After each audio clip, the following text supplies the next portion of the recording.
Tu sais ce que c'est ça?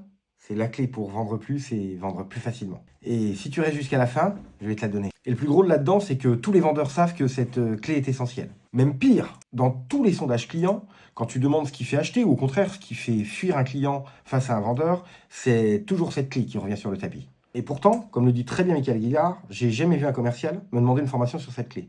Pourquoi? Tout simplement parce que tout le monde pense la maîtriser. Alors que dans les faits, personne ne la maîtrise vraiment.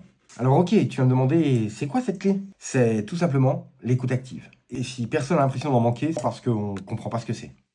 Et avant de parler d'écoute active, et si tu veux comprendre de quoi il s'agit, il faut d'abord se pencher sur ce qu'est vraiment la communication. Dans nos têtes, on n'a ni des phrases, ni des mots, ni des textes. La seule chose qu'on a dans nos têtes, c'est des images. Et malgré la technologie qui avance, on ne sait toujours pas airdrop ou envoyer en Bluetooth une image qu'on a dans la tête. Le seul moyen de l'exprimer, c'est donc d'y mettre des mots. Simplement, ces mots, on les choisit en fonction de notre expérience personnelle, en fonction de notre vécu, et pas du tout en fonction de ce qu'ils veulent dire. Ça doit aller vite, c'est grand, c'est beau, je veux que ce soit pratique.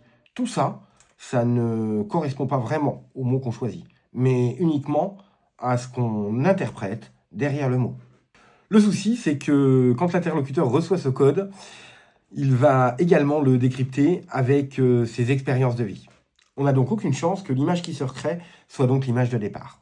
Et ça, avant même la vente, c'est exactement ce qui se passe au quotidien, dans ta famille, avec tes proches, tes amis et tes collègues. Alors si ça t'arrive au quotidien, imagine ce que ça peut donner avec un client que tu ne connais pas.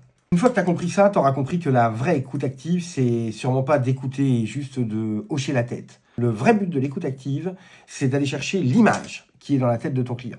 Et pour ça, il n'y a qu'une solution. Tu dois le bombarder de questions sur chacune de ces phrases. Qu'est-ce que vous entendez par là? Qu'est-ce que vous avez comme image dans la tête quand vous me dites moderne? Comment voyez-vous les choses? Qu'est-ce que vous appelez une grande pièce de vie? Qu'entendez-vous par un endroit calme? Et tu vas voir, quand l'image est claire, répondre aux vrais besoins du client et faire acheter, ça devient un jeu d'enfant. Bonne vente à tous et bonne semaine.